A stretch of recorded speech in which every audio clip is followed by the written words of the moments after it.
영상을 클릭해 주셔서 감사합니다. 지금 보시는 이 사진들은 전쟁이라는 비극적인 현장에서 찍힌 사진들입니다. 이를 통해 인류가 겪은 참혹했던 순간은 생생하게 기록되어 지금까지 전해지고 있고, 우리는 그 사진들을 통해 전쟁의 참상과 그 속에서 고통받는 이들의 현실을 간접적으로나마 마주할 수 있습니다.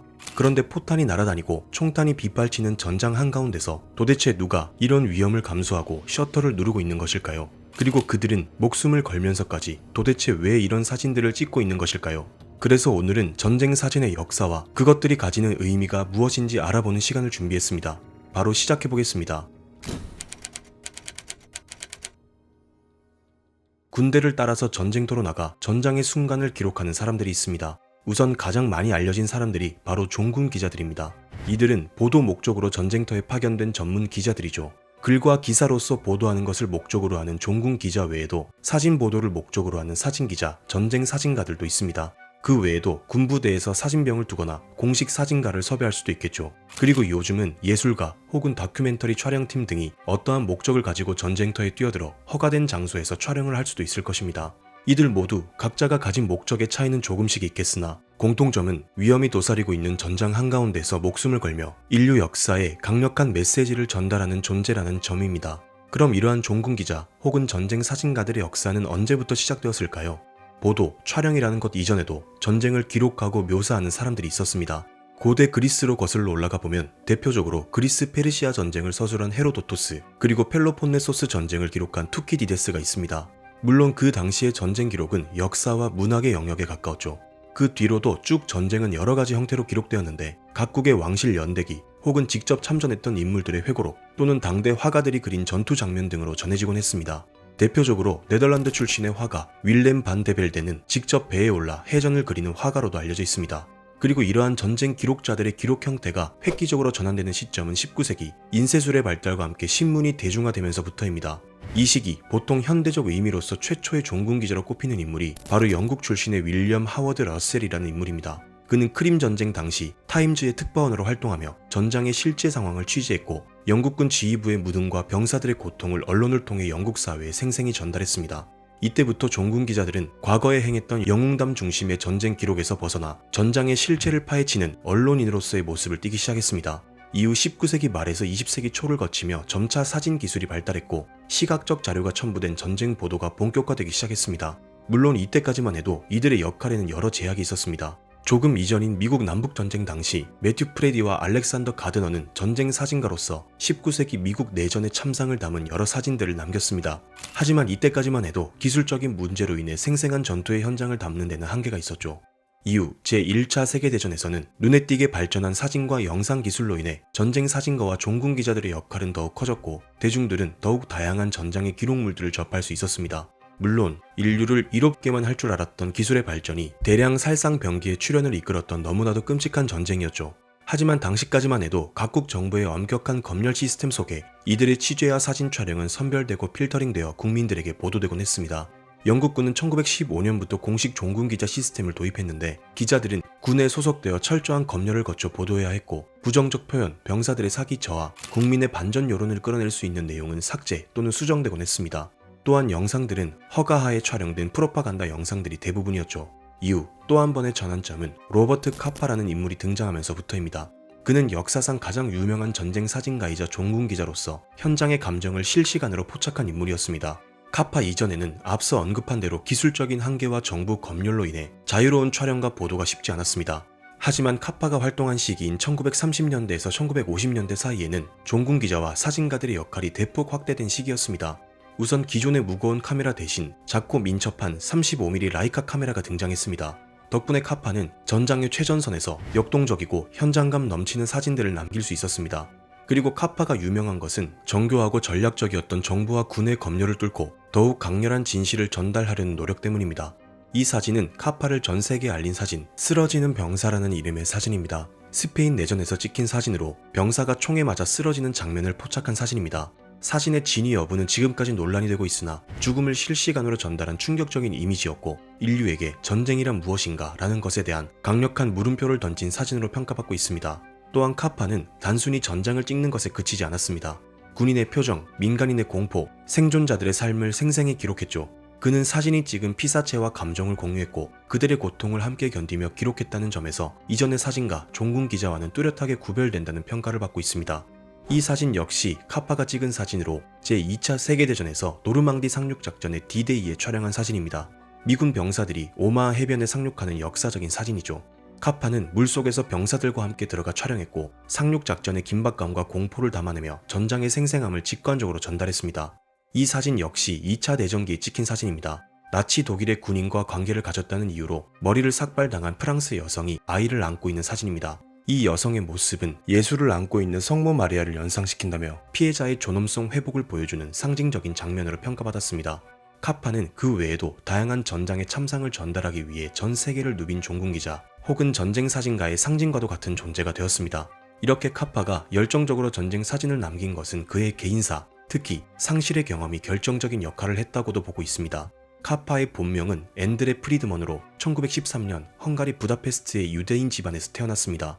당시 만연했던 반유대주의, 빈곤, 정치적인 혼란 속에 독일로 망명했고 이후 나치 독일의 유대인 박해를 피해 파리로 망명했습니다. 그는 어린 시절부터 박해받는 소수자였고 그의 어린 시절 경험은 훗날 사진을 찍을 때 권력자가 아닌 고통받는 자의 눈으로 전쟁을 바라보게 했습니다. 또한 그는 전쟁에서 연인이었던 게르다 타로를 잃었습니다. 그녀 역시 동료 전쟁 사진가였죠. 게르다 타로는 1937년 스페인 내전 중 전차에 치이는 사고를 당하며 사망했습니다. 카파는 이후 한동안 활동을 중단할 정도로 커다란 상실감을 느꼈고 이후 그의 전쟁에 대한 접근 방식은 더욱 감정적으로 깊어졌습니다. 단순한 현장 기록자를 넘어 전쟁이 개인에게 끼치는 상실과 아픔에 집중했죠. 죽음의 직접적인 묘사보다는 고통받는 인간의 얼굴, 피난민 등 생존의 흔적 등을 담는 경향이 두드러졌습니다. 그리고 전쟁 사진가의 상징으로 남은 로버트 카파는 1954년 제1차 인도차이나 전쟁 취재 중 지뢰를 밟아 현장에서 사망했습니다. 그렇다면 이들은 어떤 동기로 이러한 위험을 무릅쓰고 전쟁을 취재할까요? 종군 기자의 핵심 임무는 전장에서 진실을 취재하고 보도하는 것입니다. 그렉 맥로린이라는 저널리즘 학자는 자신의 저서 종군 기자에서 종군 기자의 동기를 이념적, 직업적, 심리적, 실용적 이 4가지 요인으로 구분합니다. 이념적으로는 전쟁의 진실을 알리고 정의를 실현하고 싶다는 사명감으로부터 나오는 동기입니다. 그리고 직업적인 동기는 특종을 얻고 싶다는 욕망, 최고의 사진을 찍고 최고의 기사를 쓰고 싶다는 성취의 영역이라고 합니다. 이어 심리적인 동기로는 전쟁으로부터 얻는 아드레날린, 죽음을 가까이서 체험하고 싶다는 욕망, 위험에 대한 중독 등으로부터 동기부여가 된다고 보았습니다. 마지막으로 실용적인 동기는 생계 유지, 수당, 유명세, 입지 강화 등으로 얘기하고 있죠. 하지만 이러한 동기부여에도 불구하고 종군 기자의 삶은 매우 위험한 것이 사실입니다. 전장이라는 특유한 환경은 종군 기자, 사진가들의 생명을 위협하기 때문입니다. 통계에 의하면 1992년에서 2014년 사이에만 약 1,400명의 종군 기자가 전장에서 사망했습니다. 2003년에는 이라크에서 취재하던 ITN 기자 테리 로이드가 미군의 5인 사격으로 사망하는 사건까지 발생했죠. 뿐만 아니라 많은 종군 기자들과 사진가들이 PTSD와 심리적인 후유증을 겪는다고 고백하고 있습니다. ITN 소속 카메라맨 존 스틸은 보스니아 내전 당시 죽어가는 소녀를 촬영한 죄책감으로 공황장애를 겪었습니다.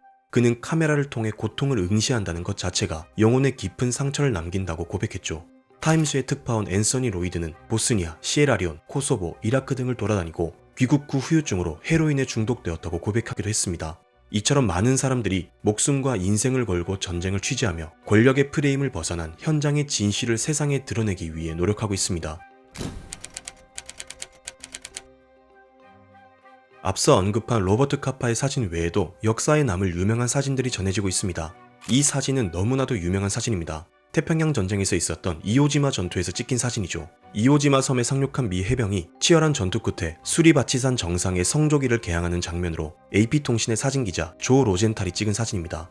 그런데 이 사진은 사실 연출된 사진입니다. 미국이 흘린 땀, 피, 그리고 승리를 상징하는 대표적인 전쟁 선전용 사진인 것이죠. 이 사진은 공개되자마자 미국 전역에 애국심을 불러일으켰고 전쟁 채권 판매 캠페인에 사용되어 국민들로부터 천문학적인 자금을 조달하는 데 일조했습니다.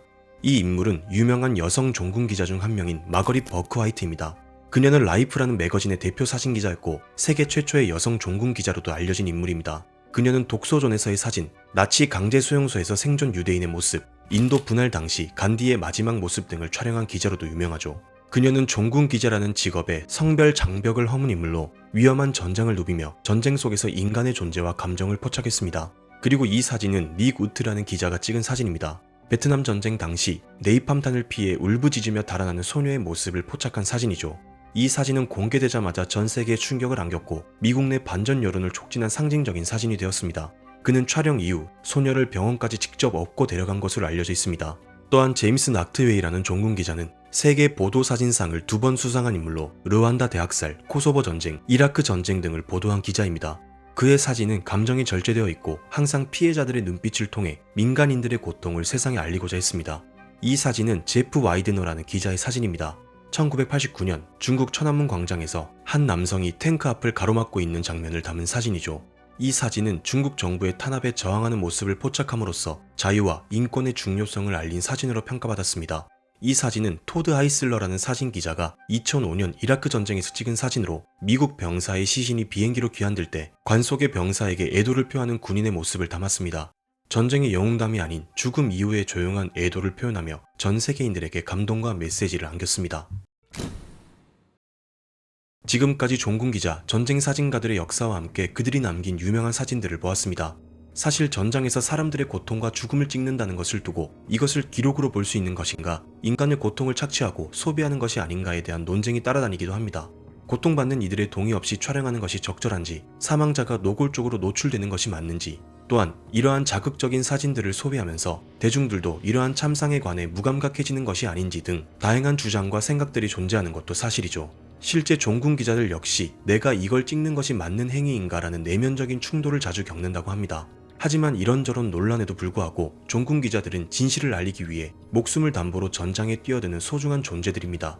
카파는 지뢰를 밟고 죽었고 그의 연인 타로는 전차에 치여 숨졌으며 수많은 종군 기자들이 전장에서 사라졌죠.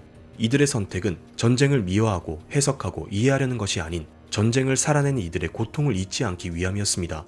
이렇게 오늘은 도대체 누가, 어떻게, 왜 총탄이 날아오는 위험한 전장에서 이러한 사진들을 찍는가에 관해 알아보는 시간이었습니다.